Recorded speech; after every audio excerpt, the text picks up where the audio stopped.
BS. ಯಡಿಯೂರಪ್ಪನವರ ಕುಟುಂಬಕ್ಕೆ ಇದೀಗ ರಾಜ್ಯ ಸರ್ಕಾರ ಶಾಕ್ ಕೊಡಬೇಕು ಅಂತ ತೀರ್ಮಾನವನ್ನು ಮಾಡಿಯಾಗಿದೆ. ಯಡಿಯೂರಪ್ಪ ಅವರ ಮೇಲೆ 12 ಕೋಟಿ ರೂಪಾಯಿಗಳ ಭ್ರಷ್ಟಾಚಾರದ ಆರೋಪವನ್ನು ಮಾಡಲಾಗಿದೆಯಲ್ಲ, ಈ ಕೇಸ್ಗೆ ಮರುಜೀವ ಕೊಡಬೇಕು. ಭ್ರಷ್ಟಾಚಾರ ಆರೋಪಕ್ಕೆ ಸಂಬಂಧಪಟ್ಟಂತೆ ಯಡಿಯೂರಪ್ಪ ಅವರಿಗೆ ಇದೀಗ ಸಂಕಷ್ಟ ಎದುರಾಗುತ್ತಾ? ಒಂದು ವರ್ಕ್ ಆರ್ಡರ್ಗೆ ಸಂಬಂಧಪಟ್ಟಂತೆ ಯಡಿಯೂರಪ್ಪ ಅವರು ಯಾವ ಕಂಪನಿಗೆ ಈ ಆರ್ಡ್ರ್ ಹೋಗಬೇಕು ಅಂತ ಹೇಳಿರ್ತಾರೋ ಅದೇ ಕಂಪನಿಗೆ BDA ಮುಖಾಂತರವಾಗಿ ವರ್ಕ್ ಆರ್ಡರ್ ಹೋಗಲಾಗಿ ಇದೇ BDA ಅಧಿಕಾರಿ ಬಂದು 12 ಕೋಟಿಗಳಷ್ಟು ಹಣವನ್ನು ಕಲೆಕ್ಟ್ ಮಾಡಿಕೊಂಡು ನಾನಾ ವ್ಯಕ್ತಿಗಳ ಮೂಲಕವಾಗಿ ನಾನಾ ಕಂಪನಿಗಳ ಮೂಲಕವಾಗಿ ಯಡಿಯೂರಪ್ಪ ಅವರ ಫ್ಯಾಮಿಲಿಗೆ ತಲುಪಿಸಿದ್ದಾರೆ ಅಂತ ಒಂದು ಆರೋಪ. ಇದೀಗ ಈ ಭ್ರಷ್ಟಾಚಾರಕ್ಕೆ ಸಂಬಂಧಪಟ್ಟಂತೆ ಆರೋಪಕ್ಕೆ ಸಂಬಂಧಪಟ್ಟಂತೆ ಪ್ರಾಸಿಕ್ಯೂಷನ್ ಆಗಬೇಕು ಅಥವಾ ಯಡಿಯೂರಪ್ಪ ಮತ್ತು ಅವರ ಕುಟುಂಬದವರು ಇಲ್ಲಿ ವಿಚಾರಣೆ ಫೇಸ್ ಮಾಡಬೇಕು ಅಂಥೇಳಿ ಸರ್ಕಾರ ಮನವಿಯನ್ನು ಮಾಡ್ತಾ ಇದೆ. ತಿರಸ್ಕೃತವಾಗಿತ್ತಿದು. ಯಡಿಯೂರಪ್ಪ ಅವರ ವಿರುದ್ಧವಾಗಿ ಪ್ರಾಸಿಕ್ಯೂಷನ್ ಬೇಡ ಬೇಡ ಬೇಡ ಅಂಥೇಳಿ.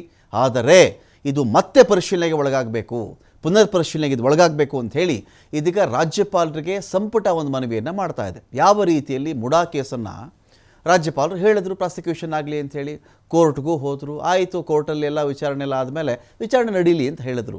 ಅದೇ ರೀತಿಯಲ್ಲಿ ಯಡಿಯೂರಪ್ಪನವರ ಕೇಸ್ ಯಾಕಿಲ್ಲ? ರಾಜ್ಯಪಾಲರ ವಿವೇಚನೆ ಅಲ್ಲಿ ಬಳಸಿದರು. ಆಯಿತು, ಸಿದ್ದರಾಮಯ್ಯ ಅವರ ಮೇಲೆ ಇದು ವಿಚಾರಣೆ ನಡೀಲಿ ಅಂಥೇಳಿ ಯಡಿಯೂರಪ್ಪ ಅವರ ವಿಚಾರದಲ್ಲೂ ಬಳಸಲಿ ಇದನ್ನು. ಇಷ್ಟು ದೊಡ್ಡ ಆರೋಪ ಇದೆಯಲ್ಲ, 12 ಕೋಟಿ ರೂಪಾಯಿಗಳ ಭ್ರಷ್ಟಾಚಾರದ ಆರೋಪ ಇದು. ಗುತ್ತಿಗೆ ಪಡೆಯೋದಕ್ಕೆ ಕಂಪನಿಯಿಂದ ಲಂಚ ಪಡೆದಿರುವಂಥ ಆರೋಪ ಇದೆ. ಕಿಕ್ ಬ್ಯಾಕ್ ಇದು. ನಿನ್ನ ಕಂಪನಿಗೆ ಗುತ್ತಿಗೆ ನಾನು ಕೊಡಿಸ್ತೀನಿ, ಬದಲಿಯಾಗಿ ಕಿಕ್ ಬ್ಯಾಕ್ ರೂಪದಲ್ಲಿ ನನಗೆ ಇಷ್ಟು ಕೋಟಿ ಲಂಚ ಬರಬೇಕು ಅಂಥೇಳಿ ಇವರು ಬೇಡಿಕೆ ಇಟ್ಟಿದ್ದರು ಅಂತ ಆರೋಪ. ಆ ಲಂಚ ತಲುಪಿದೆ ಅಂತ ಕೂಡ ಮಾಹಿತಿ. BSY ಕುಟುಂಬದ ವಿರುದ್ಧವಾಗಿ ದೂರನ್ನು ಕೊಟ್ಟಿದ್ದು ಸಾಮಾಜಿಕ ಕಾರ್ಯಕರ್ತ TJ ಅಬ್ರಹಾಂ. ಸಿದ್ದರಾಮಯ್ಯ ಅವ್ರ ಮೇಲೆ ಯಾರಪ್ಪ ದೂರು ಕೊಟ್ಟಿದ್ದರು? ಆಗಲೂ ಮುಡಾ ವಿಚಾರಕ್ಕೆ ಸಂಬಂಧಪಟ್ಟಂತೆ ಮೊದಲಿಗೆ ದೂರು ಕೊಟ್ಟಿದ್ದು ಇದೇ TJ ಅಬ್ರಹಾಂ. ಕುಮಾರಸ್ವಾಮಿ ಅವ್ರ ಮೇಲೆ ಯಾರಪ್ಪ ದೂರು ಕೊಟ್ಟಿದ್ದರು? ಸಾಮಾಜಿಕ ಕಾರ್ಯಕರ್ತ. ಆಗಲೂ TJ ಅಬ್ರಹಾಮೇ ದೂರು ಕೊಟ್ಟಿದ್ದದ್ದು.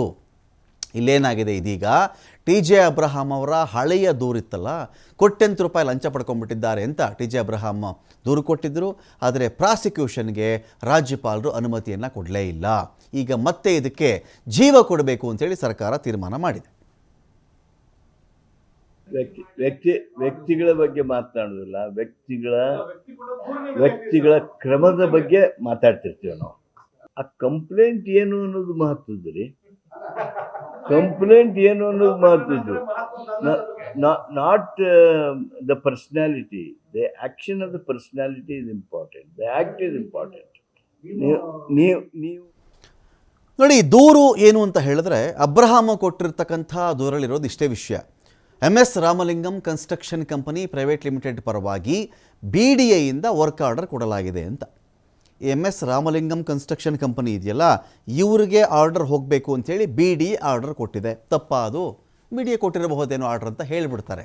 ಆದರೆ ಇದರ ಹಿಂದಿನ ಶಕ್ತಿ, ಹಿಂದಿನ ಕೈಗಳು ಯಾವುದು ಅಂದರೆ ಅದು ಯಡಿಯೂರಪ್ಪನವರು.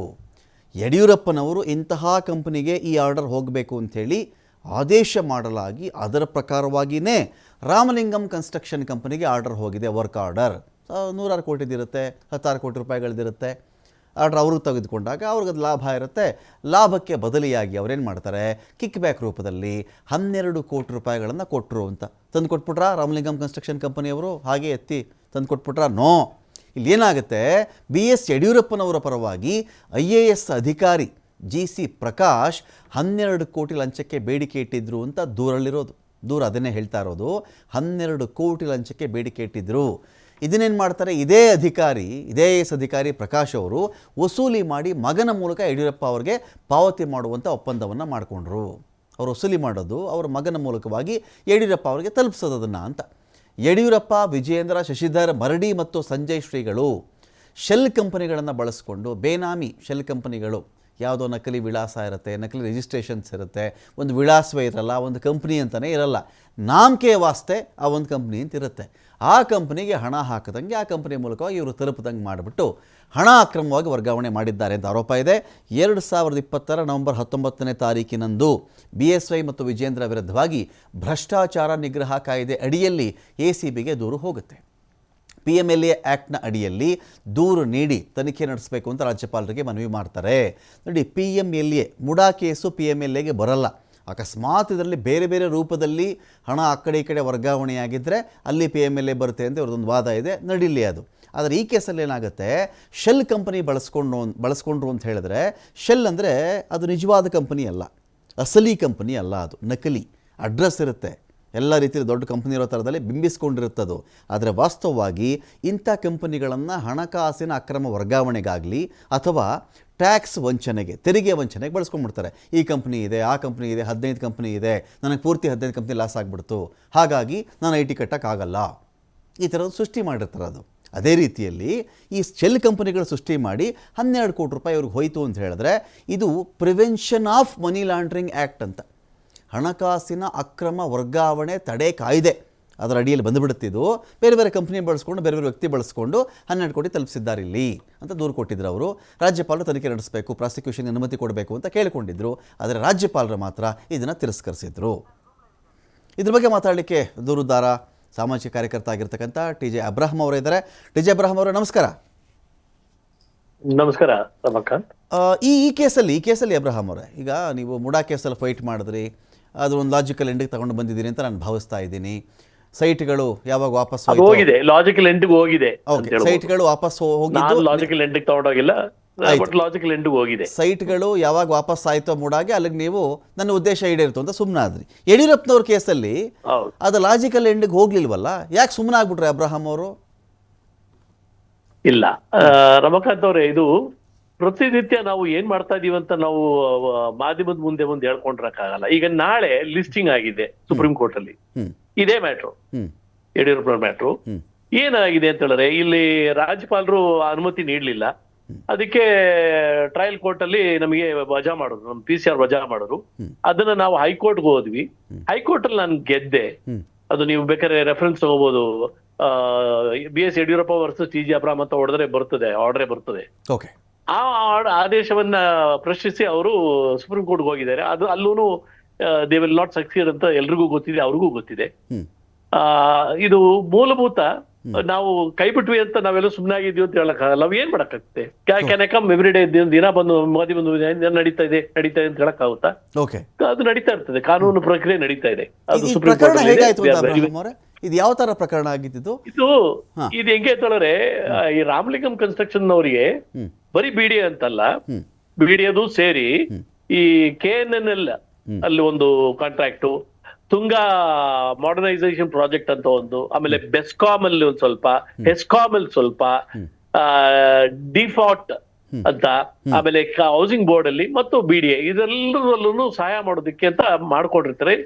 ಟೋಟಲ್ ಎಷ್ಟಕ್ಕೆ ಅವ್ರು ವ್ಯವಹಾರ ಮಾಡ್ಕೊಂಡ್ರು ಅನ್ನೋದು ಗೊತ್ತಿಲ್ಲ, ಬಟ್ ಅವ್ರಿಗೆ ಮನಿ ಟ್ರಾನ್ಸ್ಫರ್ ಆಗಿರೋದಕ್ಕೆ ನಮಗೆ ದಾಖಲೆ ಸಿಕ್ಕಿರೋದು. ನನಗೆ ಪ್ರೈಮರ್ಲಿ ನನಗೆ ಅದನ್ನ ಒದಗಿಸ್ಕೊಟ್ಟಿದ್ದು ನಮ್ಮ ಉಗ್ರಪ್ಪನವರು. ಇದನ್ನೆಲ್ಲ ಕಳಿಸ್ಕೊಟ್ರು ನನಗೆ ವಾಟ್ಸಪ್ ಇದು. ಅದ್ರ ಮುಖಾಂತರ ನಾವು ನೋಡಿದಾಗ ಅಲ್ಲಿ ಈ ಮನಿ ಟ್ರೈಲ್ ಅನ್ನ ತಗೊಂಡಾಗ ಒಂದ್ ಸಾರಿ 1 ಕೋಟಿ 1.5 ಕೋಟಿ ಹೋಗ್ತದೆ, ಆಮೇಲೆ 1 ಕೋಟಿ ಹೋಗ್ತದೆ, ಪ್ಲಸ್ ಇನ್ನೊಂದು 1 ಕೋಟಿ ಹೋಗ್ತದೆ, ಆಮೇಲೆ 7.4 ಕೋಟಿ ಹೋಗ್ತದೆ, ಆಮೇಲೆ 1.6 ಕೋಟಿ ಹೋಗ್ತದೆ. ಟೋಟಲಿಂಗು 12.5 ಕೋಟಿ ಈ ರಾಮಲಿಂಗಂ ಕನ್ಸ್ಟ್ರಕ್ಷನ್ ಕಂಪನಿಯಿಂದ ವಿರೂಪಾಕ್ಷಪ್ಪ ಅವರು ಇದೆಯಲ್ಲ ಮಗ, ಶಶಿಧರ್ ಮರಾಠಿ ಅಂತ, ಅವ್ರು ವಾಟ್ಸಪ್ ಅಲ್ಲಿ ಮೆಸೇಜ್ ಕೊಟ್ಟು ಅವರಿಗೆ ತಲುಪಿಸ್ತಾರೆ. ಅವ್ರ ತಂದೆ ಹತ್ರ ತಗೊಂಡೋಗಿ, ಇವ್ರ ಹತ್ರ ತಗೊಂಡೋಗಿ ಅಂತ ತಲುಪಿಸಿದ್ದೀವಿ, ರಿಸೀವ್ಡ್, ರೀಚ್ಡ್, ಇದೆಲ್ಲ ಕಾನ್ವರ್ಸೇಷನ್ ನಮ್ಮ ಹತ್ರ ಇತ್ತು. ನಮ್ಮ ಉಗ್ರಪ್ಪನವರು ಅದು ತಲುಪಿಸಿದ್ರು, ಅದಕ್ಕೆ ನಾನು ಅವರಿಗೆ ಧನ್ಯವಾದ ಹೇಳ್ತೀನಿ. ನೆಕ್ಸ್ಟ್ ಇನ್ನೊಂದೇನಾಗ್ತದೆ ಅಂತೇಳಿ, ಇವರು ಒಂದು 5 ಕೋಟಿ ಶೆಲ್ ಕಂಪನೀಸು, ಇದ್ರ ಬಗ್ಗೆ ನನಗೆ ಇನ್ ಸ್ವಲ್ಪ ವಿವರನ್ನು ಕೊಡಬಹುದು. ಈ ಲೋಕಾಯುಕ್ತ ಅಧಿಕಾರಿಗಳು ಕೆಲವು ಕೇಸುಗಳಲ್ಲಿ ಎಕ್ಸಲೆಂಟ್ ಆಗಿ ಮಾಡ್ತಾರೆ. ಅದಕ್ಕೆ ನಾನು ಮೊನ್ನೆನೂ ಹೇಳದೆ, very good officers are there ನಮ್ಗೆ ಲೋಕಾಯುಕ್ತಲ್ಲಿ. ಕ್ಯಾಲ್ಕಟಾಗ್ ಹೋಗಿ ತನಿಖೆ ಮಾಡಿ ಆ ಕಂಪನಿಗಳನ್ನೆಲ್ಲ, ಬೋಗಸ್ ಶೆಲ್ ಕಂಪನಿಗಳೆಲ್ಲ ಹುಡುಕಿ, ಒಂದೇ ಬಿಲ್ಡಿಂಗ್ ಅಲ್ಲಿ 60 ಕಂಪನಿ ಇದೆ ಅಂತ್ರಿ, ಲೆಕ್ಕ ಹಾಕೊಳ್ಳಿ. ಅದನ್ನೆಲ್ಲ ನಮ್ಮ ಕೋರ್ಟ್ ಅಲ್ಲಿ, ಇಲ್ಲಿ ಕೋರ್ಟಲ್ ನಂಬರ್ 82 ಅಲ್ಲಿ ಬಂದು ತೋರ್ಸಿದ್ರಲ್ಲ, ಡೀಟೇಲ್ಸ್ ಕೊಟ್ರು. ಅಲ್ಲಿ ಆ ಒಂದು 5 ಕಂಪನಿಗಳು ಇವ್ರದ್ದು, ಯಾರ್ದು ಯಡಿಯೂರಪ್ಪನವ್ರ ಕಂಪನಿಗಳು, ಯಾವುದು Belgravia enterprises, VSS estate, VSS workers, ರಾಜ ರಾಜಗ್ರಹಣ ಸೇಲ್ಸ್, ನಾವ್ಟೆಕ್ ಅಂತ ಈ ತರ ಒಂದು 5-6 ಕಂಪನಿಗಳಲ್ಲಿ ಈ ಶೆಲ್ ಕಂಪನಿಗಳಿಂದ ಬರ್ತದೆ. ಆ ಶೆಲ್ ಕಂಪನಿಗಳಂತೂ ಅಂತ ಹೇಳಿದ್ರೆ ಎಷ್ಟು ಟ್ರಾನ್ಸಾಕ್ಷನ್ ಆಗುತ್ತೆ ಅಂತ ಹೇಳಿದ್ರೆ ಟೋಟಲಿ ಈ 20 ಲಕ್ಷ, 30 ಲಕ್ಷ, 70 ಲಕ್ಷ, 90 ಲಕ್ಷ ಅಂತ ಸಣ್ಣ ಅಮೌಂಟ್ ಕಳಿಸೋದವ್ರು. ಓಕೆ. ಬಟ್ ಎಲ್ಲ ಅಮೌಂಟ್ ಅಂತ ಬರುತ್ತೆ. ಅದು ಎಕ್ಸಾಕ್ಟ್ ಬ್ಯಾಂಕ್ ಸ್ಟೇಟ್ಮೆಂಟ್ ನಾವು ಕೊಟ್ಟಿದ್ದೀವಿ ಇವರ ಅಕೌಂಟ್ಗಳಿಗೆ, ಇವರ ಕುಟುಂಬದ ಒಡೆತನದ ಅಕೌಂಟ್ಗಳಿಗೆ ಏನೇನ್ ಬಂದಿದೆ ಅನ್ನೋದನ್ನ ಬ್ಯಾಂಕ್ ಅಕೌಂಟ್ ಕೊಟ್ಟಿದ್ದೀವಿ. ಇಂಥ ಶೆಲ್ ಕಂಪನಿಯಿಂದ ಇಲ್ಲಿಗೆ ಬಂದಿದೆ ಅಂತ.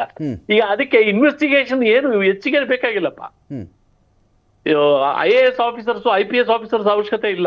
ಪ್ರಕಾಶ್ ಇಲ್ಲಿ GC ಪ್ರಕಾಶ್ ಅಂತ IAS ಅಧಿಕಾರಿ, ಇವ್ರು ಏನ್ ಪಾತ್ರ ಇಲ್ಲಿ? BDA ಅಧಿಕಾರಿಗಳಾಗಿದ್ರು. ಅವ್ರಿಗೆ ವಹಿಸ್ತಾರೆ ಇವ್ರು ನಮ್ಮ ವಿಜೇಂದ್ರ ಅವರು 12 ಕೋಟಿ ತಗೊಂಬನ್ನಿ ಅವ್ರ ಹತ್ರ ಅಂತ ಹೇಳಿ. ಅದು ಆ 12 ಕೋಟಿ ತಗೊಂಡೋಗಿ ಕೊಡೋದು ನಡೆಯಲ್ಲ. ಅದು ಎಡವಟ್ ಆಗ್ಬಿಡ್ತದಲ್ಲಿ. ಅದು ಈ ಡಸ್ ನಾಟ್ ಮ್ಯಾನಿಫೆಸ್ಟೋ. ಬಟ್ ನಮಗಿರೋ ಪ್ರೂಫ್ ಅಲ್ಲಿ 12.5 crores ಇಂಥ ಅಮೌಂಟ್ ಕಳಿಸಿ, ಇಂಥ ಅಮೌಂಟ್ ಕಳಿಸಿ ಅಂತ ಹೇಳಿದ್ದಕ್ಕೆ ಪ್ರೂಫ್ ಇದೆ. ಇಂಥ ಅಮೌಂಟ್ ಆಲ್ರೆಡಿ ಕಳಿಸಿದ್ದೀನಿ ಅಂತ ಹೇಳಿರೋದಕ್ಕೆ ಪ್ರೂಫ್ ಇದೆ. ವಾಟ್ಸಪ್ ಕಾನ್ವರ್ಸೇಷನ್ಸ್ ಎಲ್ಲ ಇದೆ. ಅದು 12.5. ಇಲ್ಲಿ 5,01,08,677 ರೂಪಾಯಿಗೆ ಖಚಿತವಾದಂತ ಬ್ಯಾಂಕ್ ಟ್ರಾನ್ಸಾಕ್ಷನ್ ಶೆಲ್ ಕಂಪನಿಗಳಿಂದ ಇವ್ರ ಕಂಪನಿಗಳಿಗೆ ಬಂದಿರೋದು ಕ್ಲಿಯರ್ ಕಟ್. ಅದು ಬ್ರಹ್ಮ ಬಂದ್ರು ಅದನ್ನ ಏನ್ ಮಾಡಕ್ಕಾಗಲ್ಲ. ನನ್ನ ಪ್ರಶ್ನೆ ಇಲ್ಲಿ PMLA ಬಂತಲ್ಲ ಇದರಲ್ಲಿ. ಈಗ ಒಂದು ಕಡೆಯಿಂದ ಇನ್ನೊಂದು ಕಡೆಗೆ ಅಕ್ರಮವಾಗಿ ಹಣ ವರ್ಗಾವಣೆ ಆದಾಗ prevention of money laundering act ಅಲ್ಲಿ ಪ್ಲೇಸ್ ಆಗುತ್ತೆ ಅಲ್ಲಿ. ನೀವು ಇಡಿಗೆ ಯಾಕೆ ಅಪ್ರೋಚ್ ಮಾಡಿದ್ದೀರಾ ಮಾಡಿಲ್ವಾ ನನಗೆ ಗೊತ್ತಿಲ್ಲ. ಇಡಿಗೆ ಅಪ್ರೋಚ್ ಮಾಡಿದ್ದೀರಾ ಇದ್ರ ಬಗ್ಗೆ ನೇರವಾಗಿ? ನಾನು ಕೊಟ್ಟಿದ್ದೀನಿ ಇಡಿ ಕೊಟ್ಟಿದ್ದೀನಿ, CBI ಎಲ್ಲ ಕೊಟ್ಟಿದ್ದೀನಿ. But no reaction. ಅದು ನಾರ್ಮಲಿ ರಿಯಾಕ್ಷನ್ ಬರಲ್ಲ, ಅದು ನಮ್ಗೆ ಗೊತ್ತಿರೋದೆ. ಬಟ್ ನಮಗೆ ಹೈಕೋರ್ಟ್ ಇಂದ ಒಳ್ಳೆ ಆದೇಶ ಬಂತು. ಸೊ ಅಲ್ಲಿ ಕ್ಯಾನ್ಸಲ್ ಮಾಡದಂತ, ರದ್ದು ಮಾಡದಂತ PCR ನ ಪುನರ್ಜೀವ ಕೊಟ್ಟು ಅದೀಗ ನಡೀತಾ ಇದೆ ಅಲ್ಲಿ. ಈಗ ಸರ್ಕಾರ ರಿಪೋರ್ಟ್ ಗಳೆಲ್ಲ ತಂದು ಕೊಡ್ತಾ ಇದೆ. ಸರ್ಕಾರ ಸೀರಿಯಸ್ ಆದಂಗಿದೆ ಅಬ್ರಹಾಂ ಅವರೇ. ಇದ್ರ ಬಗ್ಗೆ ರಾಜ್ಯಪಾಲರು ಗೊತ್ತಾಯ್ತು. ಸಂತೋಷ ನನಗೆ. ಗಂಭೀರವಾಗಿ ತಗೊಂಡಿದ್ದಾರೆ ಅವ್ರು. ರಾಜ್ಯಪಾಲರು ಬರೀತಾರೆ ಅಂತ ಕಾಣುತ್ತೆ. ನಾನು ಇನ್ನೊಂದೆರಡು ದಿನದಲ್ಲಿ ನಾನು ಅಪಾಯಿಂಟ್ಮೆಂಟ್ ಕೇಳ್ತೀನಿ ರಾಜ್ಯಪಾಲರಿಗೆ, ಅನುಮತಿ ಕೊಡಿ ಅಂತೇಳಿ. ಈಗ ಸಾಕ್ಷ್ಯಾಧಾರಗಳು ಇನ್ನ ಹೆಚ್ಚಿಗೆ ಬಂದಿದೆ. ಅವರು ರಾಜ್ಯಪಾಲರು ಏನಾದ್ರು ತನಿಖೆ ಬಗ್ಗೆ ಸ್ವಲ್ಪ ರೀಕನ್ಫರ್ಮ್ ಮಾಡ್ಕೋಬೇಕಾದ್ರೆ ತನಿಖಾ ಅಧಿಕಾರಿಗಳನ್ನ ಕರಿಬೋದಪ್ಪ. ಅವರು ಸ್ಯಾಂಕ್ಷನ್ ಕೊಡೋದ್ ಮುಂಚಿತವಾಗಿ ಅನುಮತಿ ಕೊಡೋದಕ್ಕೆ ಒಂದು ಕ್ಲಾರಿಫಿಕೇಶನ್ ಈಗ ಸಿದ್ದರಾಮಯ್ಯನವ್ರ ಮ್ಯಾಟರ್ ಅಲ್ಲಿ ಕೇಳಿದ್ರಪ್ಪ. ಅದೇ ರೀತಿ ಇವರಿಗೆ ಕೇಳಿ ಏನಾಗಿದೆ, ಏನಾದ್ರು ತನಿಖೆ ಆಗಿದೆ, ಅದ್ರಲ್ಲಿ ಏನಾದ್ರು ರೂಲ್ ಇದೆಯಾ ಅಂತ ಅವ್ರು ಕೇಳಿದ್ರೆ there is enough and abundance of evidence ಅವರಿಗೆ. ಅದರಿಂದ ನಾನು 1-2-3 ದಿನದಲ್ಲಿ ಅಪಾಯಿಂಟ್ಮೆಂಟ್ ಕೇಳಿ ನಾನು ಹೋಗಿ ಅಫಿಷಿಯಲ್ ಆಗಿ ಕೊಡ್ತೀನಿ, ನಾನು ಅನುಮತಿ ನೀಡಿ ಅಂತ ಕೇಳ್ತೀನಿ ನಾನು. ಥ್ಯಾಂಕ್ ಯು TJ ಅಬ್ರಹಾಂ ಅವರೇ, TV5 ಜೊತೆಯಲ್ಲಿ ಮಾತನಾಡೋದಕ್ಕಾಗಿ. ಧನ್ಯವಾದ.